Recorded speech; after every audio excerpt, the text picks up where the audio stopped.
15주 발표를 시작하도록 하겠습니다. 지난 15주가 이게 넘어가는 것 같은데.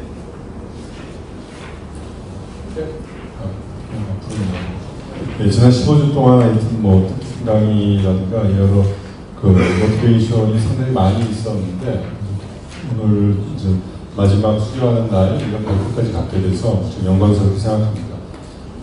저희는 그 제목에 나와 있다시피 스마트팜 표준과 표준화가 되겠습니다. 스마트팜이라고 하면 이제 일단 농업, 우리 아마 모든 분야 중에서 오늘 발표하는 모든 분야 중에서 유일하게 1차 산업 분야고 1차 산업이면서 이제 우리 인류 역사상 가장 오래된 산업인 이 농업을 이제 스마트하게 바꾸는 그런 부분이라고 볼 수 있겠습니다. 그거와 관련된 테마로 진행을 하겠는데 사실 이제 우리나라 농업에 대한 거는 여러분들이 뭐 잘못 인식하는 점도 있고 뭐 그런 점도 있지만 사실 그렇게 아직까지 박지 않은 상태입니다.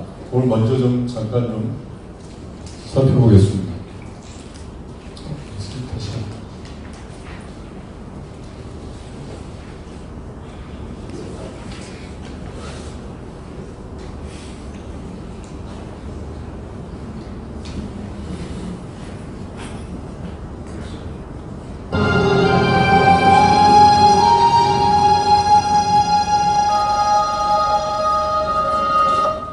여기 보다시피 이제 농업의 경우는 이 사람 손으로 어쩔 수 없는 뭐 기후 변화라든가 또 가축 질병이 많이 퍼지게 되거든요. 지금도 이 돼지 열병이 뭐 지금 북한까지 상륙해 있다 그러는데 그런 거는 사실 농민들이 어떻게 손을 쓸 수가 없어요. 그러다 보니까 이제 이 농업 부분의 경우는 정부라든가 또 공공기관이라든가 이런 데 상당히 많이 신경을 쓸 수밖에 없어요. 모든 나라들이 마찬가지입니다. 농업 부분의 경우는 이 채산성이 그렇게 있는 산업은 아니에요. 이런 국가기관 산업으로서 국민들이 안전이라든가 먹거리를 이제 책임지기 때문에 상당히 이제 좀 우리한테 중요한 부분이라고 볼 수 있는데 여기 나와 있다시피 어떻게 된 게 이제 농민들도 어쩔 수 없는 이런 환경이 이제 자꾸 일어나게 되고 특히 우리가 그런 것으로 인해서 이런 피해들이 상당한 피해를 이제 보고 있습니다. 여기 보다시피 뭐 구제역으로 인해서 살처분한 게 2016년까지 살처분한 게 390만 마리, 주로 이제 돼지가 소보다 한 10배 정도 되는데요. 저렇게 많이 살처분을 했고 조류 인플루엔자로 살처분한 것도 닭하고 오리 같은 경우 이제 5,200만 마리, 뭐 엄청나게 많은 그런 이제 살처분을 했습니다. 또 기후 변화로 인해서 많이 이제 좀 또 많은 피해를 보고 있고 특히 저기 나와 있는 살처분의 피해는 피해뿐만 아니라 살처분한 지역에서는 그 가축을 다시 재배할 수가 없어요. 그래서 어떻게 보면 뭐 더 큰 피해를 보고 있는 뭐 저거의 몇 배, 뭐 10배 이상이다 뭐 그렇게 얘기하고 그러는데 조류독감이나 구제역이 심하게 번진 나라는 그 나라의 양돈 산업이나 돼지 키우는 산업이나 이런 게 몰락돼서 몇 년 동안 그래서 키우지 못하는 경우도 있었어요. 우리도 상당히 많이 이제 신경들을 써야 되는데 이 농업 부분이 비교적 아직까지는 좀 낙후되어 있는데 최근 들어서 스마트화하기 위한 많은 노력들이 있습니다. 하지만 현재 우리나라 농업 현황을 보게 되면 농가 인구가 여기 보게 되면 평균 연령이 67세입니다. 우리나라도 농업 인구 이 평균 연령이 엄청나게 지금 높아졌고 농가 비율은 뭐 지속적으로 줄어드는데 이건 뭐 세계적인 추세이기 때문에 뭐 어쩔 수 없다고 보고 하지만 이제 이런 농업인들이 저렇게 나이 드신 분들이 10년, 20년 뒤가 되면 어떻게 될까? 농업을 실제로 농사를 질 수 있는 사람들이 굉장히 줄어들고 없어질 수도 있어요. 그렇다면 이게 뭐 아니 농산물 싼데 수입해서 먹으면 되지 않느냐?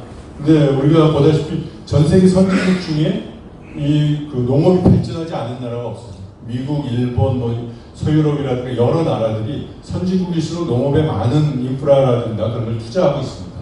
그래서 그런 나라들이 지금 젊은이들이 농사에 이제 농업에 종사하게 하기 위해서 신경을 쓰고 있는 게 이 스마트팜이 되겠습니다.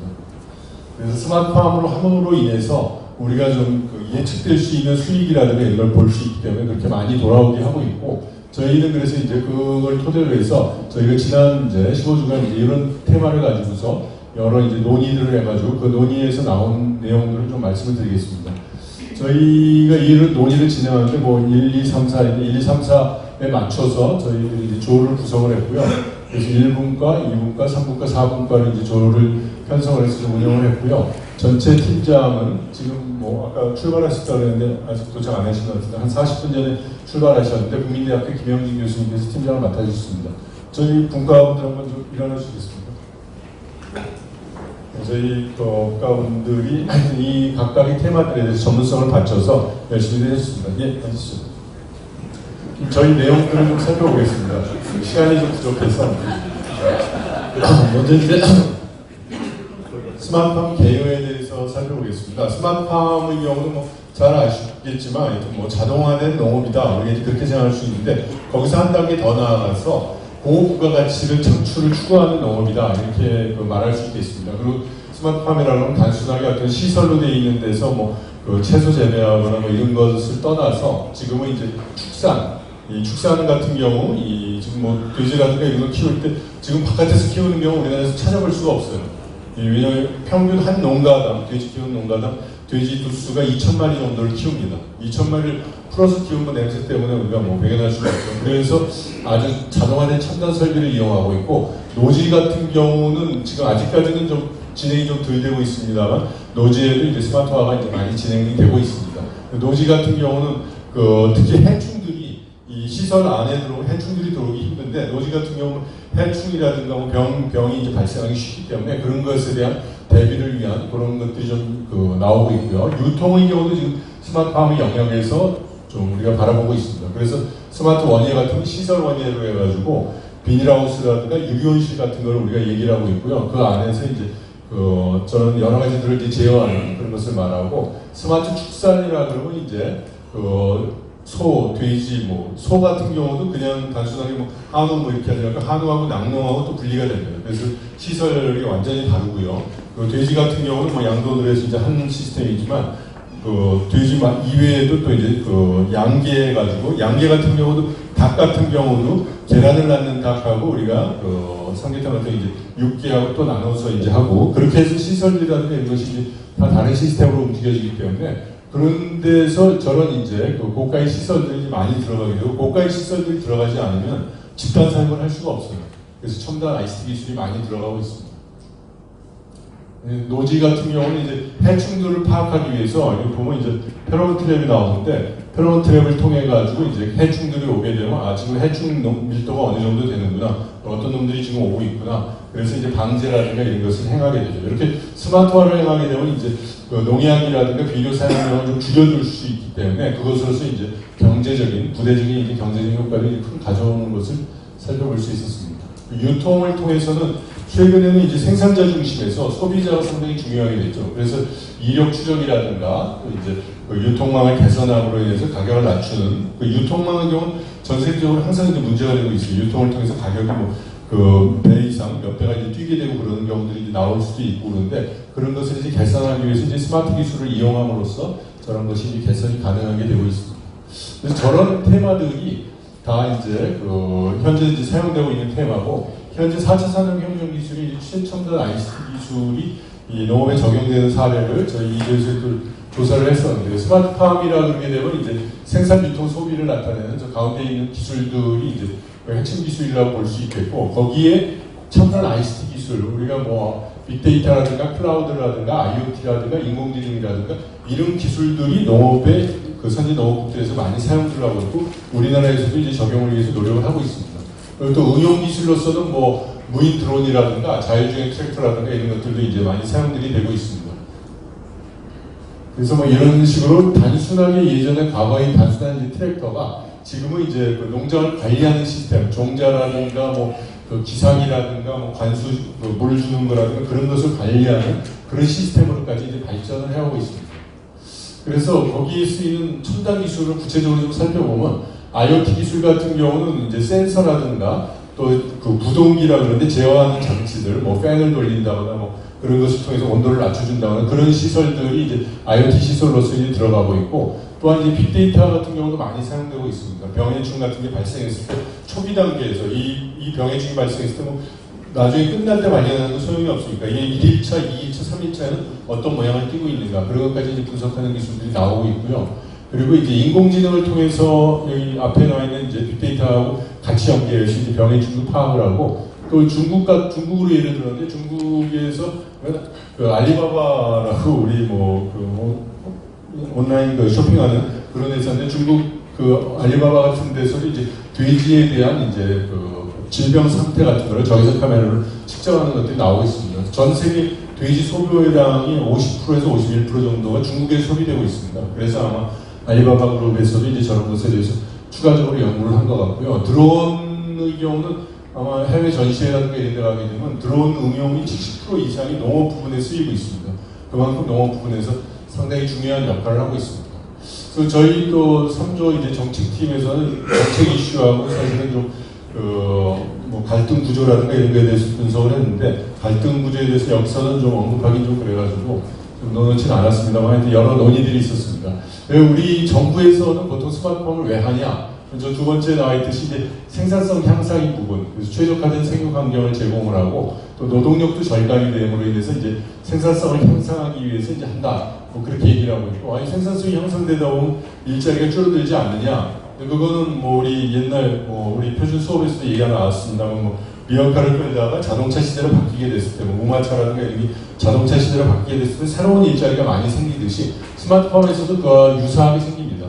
그 생산 일자리에서 스마트팜 경영자라든가 전문 재배사 그리고 스마트팜 설비들을 생산하는 그런 기업들이 생길 수 있기 때문에 그런 점에서 이제 새로운 일자리들도 많이 생기게 되고 또 수출 확대 효과도 이제 가져올 수가 있습니다. 이렇게 스마트팜을 이제 함으로써 이제 큰 이익을 가져올 수 있기 때문에 농식품부에서 이제 스마트팜 혁신밸리라는 것을 이제 구축을 하고 있습니다. 전국에 4군데가 지금 이제 구축을 하는데 그 다 4군데는 이미 다 선정이 됐습니다. 작년에 경상북도하고 전라북도가 선정이 됐고 올해는 또 전라남도와 경상남도 뭐 일부러 짜고 해서 그런 것처럼 했는데 전혀 그렇지는 않고 그 평가위원들 뭐 평가 점수에서 이제 그렇게 나왔는데 그렇게 해서 4군데 그 스마트팜 혁신밸리에서 우리나라 향후 미래의 스마트팜에 대한 테스트베드 역할도 하게 되고 여기 나오다시피 이제 생산 단지 역할, 그다음에 이제 청년 창업을 지원하는 역할, 그리고 이제 실증 단지, 실질 테스트를 해가지고 효과적으로 이제 생산을 늘릴 수 있는 그런 역할을 할 계획이 있습니다. 그리고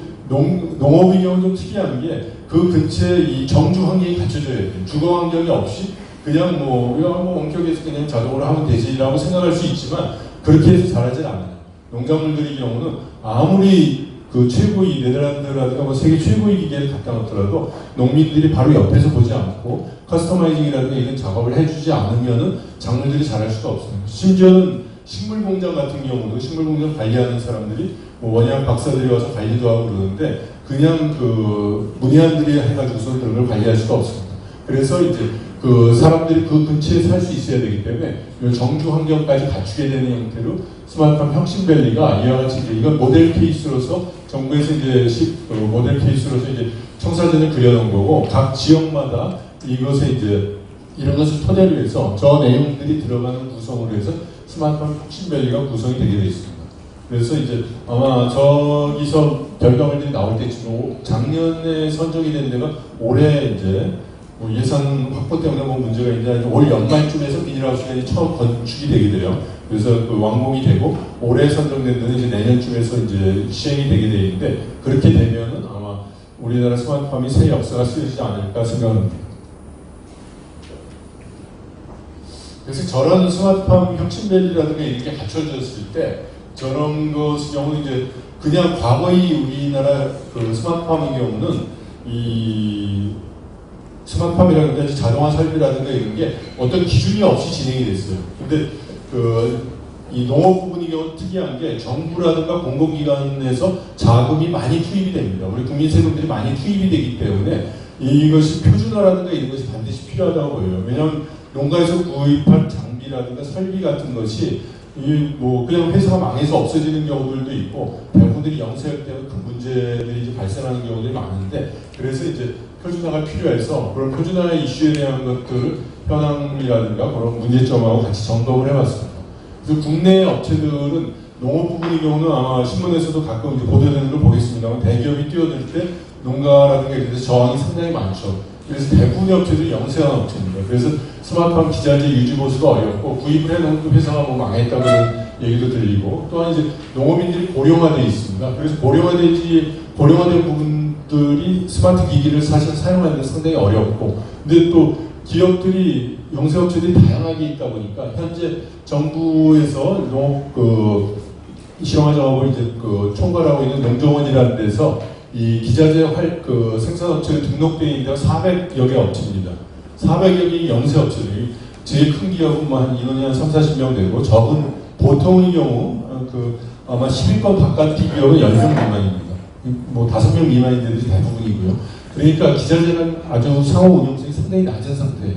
그러다 보니까 뭐 전문 인력들도 상당히 부족하고, 그런데 이런 분들이 또 표준화를 그렇게 원치 않아요. 내가 갖고 있는 이 동네 시장을 그냥 유지하면 된다 이런 생각이 있기 때문에 표준화한다 그럴 때 상당히 저항성도 많고 그랬는데, 최근에 그래도 많이 시장을 늘리는 차원이라든가 정부에서 확산 보급하면서 야 이거 표준을 어느 정도 준수해야 된다라고, 이제 표준까지는 아닌데 현재는 이제 규격 이 설계 기준 요 정도는 이제 따라야 된다라고 해서 이제 표준에 대한 인식이 이제 바뀌어가고 있습니다. 하지만 이제 기업들이 이제 항의나 이렇게 많아가지고, 아까 400여 개 업체라고 그러면 뭐 1명인 기업도 있고 2명인 기업도 있고, 근데 그때 상당히 많은 기업들이 있게 된 게 규격이 상당히 느슨해요.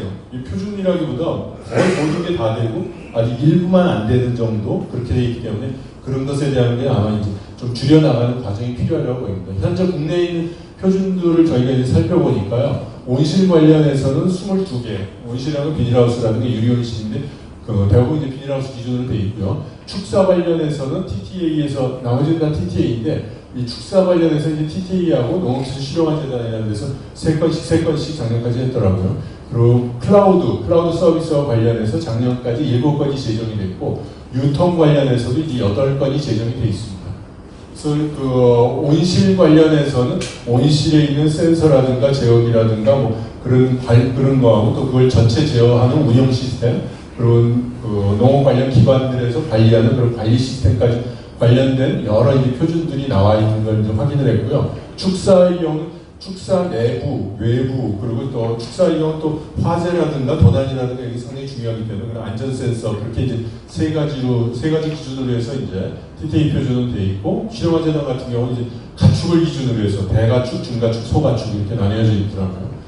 그리고 이제 클라우드 기반의 경우는 이제 일반 농가에서 스마트 설비, 제어 설비라든가 이게 상당히 고가이기 때문에 그것을 좀 클라우드 형태로, 일본에서 이제 클라우드 서비스를 하고 있는데 그런 데 대한 것을 좀 하자해가지고 클라우드 기반 스마트팜에 대한 정부 연구 과정이 시작이 됐고, 그래서 그거하고 관련된 이제 표준들이 이제 제정이 됐습니다. 그리고 유통 분야에서는 유통과 관련된 소비자 안전이라든가 이런 거 관련된 이제 표준들이 많이 제정이 됐습니다. 그래서 아까도 말씀드렸듯이 스마트팜의 경우는 사실 우리 예산이 정부의 예산이라든가 국민의 세금들이 많이 들어가기 때문에 표준의 필요성도 상당히 중요한데, 아까 여기 나온 거 보면 뭐 이거 몇십 개니까 아직 많이 됐나 보다 생각할 텐데 아직 빈 구멍들이 많습니다. 그래서 현재 뭐 4차 산업혁명 핵심 기술이라고 볼 수 있는 뭐 빅데이터 관련 표준은 아직 진행도 되질 않았고요. 그거는 이제 상당히 크리티컬한 이슈가 많기 때문에 좀 진행도 못 됐고, 그리고 뭐 그 이외에도 뭐 인공지능이라든가 블록체인이라든가 이런 거 관련해서 이슈들은 나오고 있는데 아직까지 이제 표준화 작업들이 이제 진행되고 있지는 않습니다. 그래서 이제 그런 데 대한 표준들이 이제 더 진행될 수 있으리라고 이제 생각을 하고요. 그래서 결국은 하여튼 우리가 농업 부분에서 이제 이건 좀 활용을 해본 건데, 이 4차 산업혁명 대응 계획으로 이제 정부에서 나온 걸 보게 되면 우리가 이제 제도약으로 가느냐 쇠퇴로 가느냐, 이게 이제 이 스마트팜의 경우 표준이 제대로 확립이 되면 제도약으로 갈 수 있는 거고, 그렇지 않으면 이제 쇠퇴되지 않을까 그렇게 생각합니다. 그래서 현재 제공되어 있는 걸 앞에 보였고, 향후 제공되는 걸, 현재도 제공되지만 앞으로 진화할 것이 이제 무인화 기술이 이제 앞으로 계속적으로 진화할 것으로 생각하고요. 지능화라든가 또 이제 식물 공장이라든가 맞춤형 농업, 수요자의 커스터마이징을 하는 그런 이제 맞춤형 농업도 이제 앞으로 더 발전하라고 생각합니다. 그래서 결국은 이제 미래에는 이런 첨단 기술들이 농업에 적용되는, 현재의 우리가 눈으로 보는 농업 그냥 대강 뭐 뿌려놓고 뭐 하면 되지 않을까, 아니면 또 어떤 분들은 또 야 이거 자동으로 그냥 제어하고 집에서 그냥 가만히 누워 있으면 되지 않을까 이렇게 생각하는데, 농업의 경우는 이 사람이 가지 않으면 뭐 어떤 우스갯소리로는 뭐 농민이 발걸음 소리를 듣고 농작물이 큰다 그러는데, 사람이 관여하지 않으면 이게 안 되기 때문에 그런 것이 이제 같이 병행돼 가지고 앞으로 이제 더 발전해 나가야 하지 않을까 생각합니다. 그러기 위해서는 보다 젊은이들이 이제 이 분야에 좀 뛰어들어가지고 할 수 있는, 그렇게 되기 위해서 이제 스마트팜이 더 확산돼야 되리라고 생각합니다. 네, 저 20분 넘기지 않으려고 좀 애를 썼습니다. 네. 이상으로 발표를 마치겠습니다.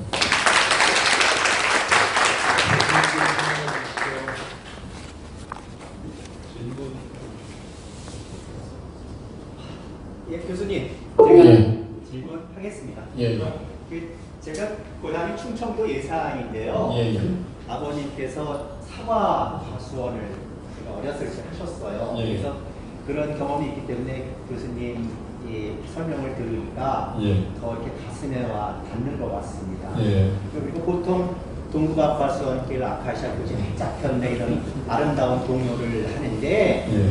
사실 과수원이 사계절 동안 일을 해야 됩니다. 예, 그렇죠. 겨울에는 가지치고 얼음 줘야 되고 꽃하고 열매 손질해야 되고 여름에는 농약 줘야 되고 가을에는 추수를 해야 되는데 굉장히 일이 많아요. 예. 또 목장도 굉장히 일이 많습니다. 목장에 따라 이거 뭐 굉장히 아름다운데 아주 그냥 밤낮으로 소똥 말똥 냄새나게 일을 해야 됩니다. 예. 제가 이제 질문 드리고 싶은 건 굉장히 감동적인 PT였고요. 하나는 이런 생각이 들어요. 표준하고 관계없는데 우버 플랫폼도 우버는 굉장히 돈을 버는데 우버 드라이버는 돈을 못 번다고 하더라고요. 예. 또 영국 런던에 가면 블랙캣이 굉장히 옛날에는 블랙캣 드라이버들이 몸을 써서 하는 일이지만은 굉장히 고소득을 올렸고 굉장히 안정된 생활을 했는데 지금 런던에서는 블랙캣 드라이버도 아주 가난하게 됐고 우버 드라이버도 아주 그냥 돈 버느라고 뭐 잠 못 자면서 일을 한다고 하더라고요. 그래서 모든 것들이 뭐 가방을 하면은 또 반대편에서는 뭐 이렇게 좀 어려운 것이 있는데 스마트팜도 좀 지금 초기에는 그러지 않을까 싶다. 아까 교수님께서 말씀하셨듯이 우리나라 그 농업인들이 다 영세하지 않습니까? 예. 요즘에는 이제 농촌에 가면은 농업도 법인이 돼가지고 이렇게 규모가 커지고 있는데 하여튼 뭐 이게 스마트팜이 적용되기 위해서는 굉장히 자본이 많이 들어가야 되고 말씀하신 대로 유저들도 굉장히 그 스마트화가 돼야 되는데 고령 문제가 나왔습니다. 그런 문제가 있어서 쉽지 않을 거다. 그렇지만 하여튼 이런 방향으로 가긴 가야 될 거다 그런 생각을 했습니다. 하나는 어쨌든 농업도 미국이나 일본이나 이런 선진국들이 아까 말씀하신 그린 팩토리 같은 것도 유럽 같은 데가 굉장히 발전하고 있는데 뭐 연구를 하셨을 것 같은데 혹시나 그런 선진국들에서는 이런 그 스마트팜이나 이런 부분을 뭐 표준도 좋고 전반적으로 좀 어떻게 어프로치를 하고 있는지 어떤 방향성으로 가고 있는지 그런 말씀을 좀 해주실 수 있으면 감사하겠습니다. 예. 그러니까 그 사실 이제 농업위기는 아까도 말했듯이 이제 정부 자금이 많이 투입되기 때문에 그 각국에서 정부 지원들이 많은데 다른 농업 선진국, 뭐 미국이라든가 뭐 유럽, 네덜란드, 특히 뭐 네덜란드가 세계적인 농업 선진국인데 거기는 보면 정부가 잘 안 보여요. 그리고 기업이 중심이 돼요. 그래서 기업이 돈을 벌기 위해서 자동화라든가 이런 거라고 데이터를 수집하니까 굉장히 정밀한 데이터를 수집해요. 근데 우리는 정부에서 수집을 해요. 농지청이나 이런 데 수집을 하니까 농지청은 뭐 그 국가기관이 다 공무원 수천 명이 있는데 그러다 보니까 수집한 데이터를 쓸 사람이 없어요. 쓰려고 보면 사실 쓰기 힘들고 돈 벌려고 데이터 수집하는 사람들을 하고 그냥 연구로서 월급 받으면서 그냥 이렇게 해서 수집하는 데이터하고 질적인 차이가 있고 미국 같은 경우도 이합집산한테는 미국은 아주 대규모 농업법인들이 나오고 그러는데 그 농업인들 숫자는 많지 않지만 1인당 이제 생산 면적이라든가 그런 것도 크고 농기계라든가 이런 것도 아주 초대형 농기계들을 이제 하고 그러는데 그러다 보니까 대형 기업들이 또 그러면서 또 M&A도 해요. 뭐 심지어는 뭐 몬산토라고 세계적인 종자회사 같은 경우는 바이에라스피드 제약회사로 넘어가고 그러는데 그렇게 해가지고 키워가가지고 경쟁을 하는데 우리 같은 경우는 상당히 여기서 취약해서 상당히 걱정이 됩니다. 아까 말씀하셨는데 뭐 과수원이라든가 이런 거 하는 친구들 제가 이제 농민들 학교를 같이 다녔었는데 그 친구한테 야 너 기후 안 좋으면 어떻게 하냐니까 할 수 없죠. 뭐 그의 농사 망치는 거죠. 이런 얘기 하더라고. 진짜 제가 가슴이 진짜 뜨끔하고 진짜 눈물이 나는데 이 젊은 친구가 그냥 뭐 기상이 뭐 안 좋다거나 뭐 태풍이 몰아치거나 이러면 자기는 뭐 대책이 없다는 거.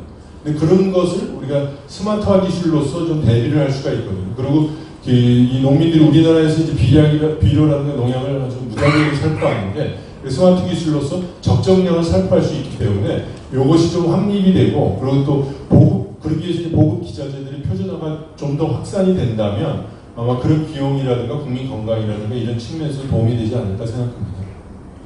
잠깐만 질문할게요. 예.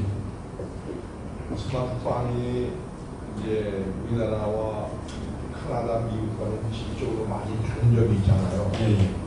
우리나라는 지금 여기 말씀하신 그런 논문들이 나이가 많은 노인의 식으로 들어와서 법이라도 안 돼 있고 그런 상황에서 그 스마트 파밍은 진행되고 있죠. 계속적으로. 저도 간혹 가다가 질문 하는 것 중에 하나가 통신장비 붙였는데 그 실용 장비에 통신장비 붙였는데 이거 인증을 받아야 됩니까 하고 하면 저희한테 저희한테 와서 제가 대답 여러 번 해줬는데 이렇게 된다고 제가 이걸 들여다보니까 지금 한국에서 노인네 분들이 계속 당분간은 농사질 수밖에 없는 환경일 텐데 스마트 파밍도 노인 친화적이 되어야 텐데 그런데 이게 방법을 해야겠습니다. 그런 거에 적용은 우리나라는 어떻게 돼가고 있어요? 저도 그거는 뭐 절실하게 생각하는데 이게 그 스마트팜이 전문가들이 이렇게 뭐 설비 다루는 식으로 돼서는 좀 곤란한데 일단은 그 마이그레이션 하기 위해서는 노인들이라든가 편리하게 온오프 버튼이라든가 그런 식으로 돼야 되는데 아직 그런 거는 좀 상당히 좀 미흡한 상태고 왜냐면 우리 노인분들이라든가 대부분 그런 분들이 그냥 약간 그냥 옛날 방식을 많이 고집하긴 해요. 근데 제가 어제도 농민들 대상으로 강의를 했었는데 스마트팜이 저는 이제 전공이 정보통신입니다. 그래서 그쪽 강의를 했는데 그 자기네 뭐 농장에 이렇게 자동화된 설비들 들어와 있는 걸 그 노인분이 한 70대 노인분이 얘기를 하시더라고요. 그러면서 너무 편리해졌다. 뭐 그런 말씀들을 하시는데 지금들은 그런 설비들도 그러니까 최대한도로 좀 단순화라든가 이렇게 되는 과정들을 좀 거치고 있습니다. 근데 유럽이나 네덜란드 정도는 아직은 상당히 복잡한데 그쪽 뭐 네덜란드 가보니까 놀란 게 우리나라로 말하면 서울대학교 원예학과 나온 애들이 농사를 지어요. 우리는 서울대학교 원예학과 나온 친구들 중에 농업계통 회사로 나온 학생은 거의 없습니다. 제가 물어보면 이희망 삼성전자, 이희망 뭐 삼성 뭐 그 농대 교수님 그 얘기를 하시더라고요. 안 가려고 그런다고. 그래서 사실 그게 좀 발전하는 데 좀 어려움은 있는데 이게 이제 최대한도로 이제 우리의 경우는 그래서 기업들이 굉장히 밀착해서 서비스를 좀 많이 해줍니다. 사용할 수 있게. 한 말씀만 드리면 지금 교수님 말씀하신 것 중에 그 기술 개발이 크게 보면 두 가지 측면으로 접근 방법이 있어요. SDLC랑 프로토타입 기법이라고 해서 아까 온오프 얘기하셨죠. 간단한 거. 여러분들 옛날에 텔레비나 이런 거 보실 때 버튼 많은 거랑 두 개 본 적이 있어요. 폰 하나에다 반응 맞고 그 채널 돌리고 볼륨 끄고 하는 것만 있는 거 있지 않으면 두 개 주고 한 적 있죠. 그거는 바로 그 프로토타이핑 기법에 의해서 집에서 누가 텔레비를 보니까 할머니 할아버지가 제일 많이 보니까 할머니 할아버지는 버튼 100개 있는 게 필요 없거든요. 그래서 그렇게 개발한 거라 지금 우리나라 그 스마트 파밍으로 노인분들이 주력이 되는 한은 기기가 단순한 표준화 쪽으로 가지 않으면 쓰지 못하는 쓰기가 어렵고 오작동시켜서 문제가 발생하는 그런 현상이 앞으로 나타날지도 모르겠다 싶어서 제가 질문한 거고요. 여기까지만 하기로 하시죠. 왜냐하면 다음 팀도 해야 돼요. 네, 감사합니다.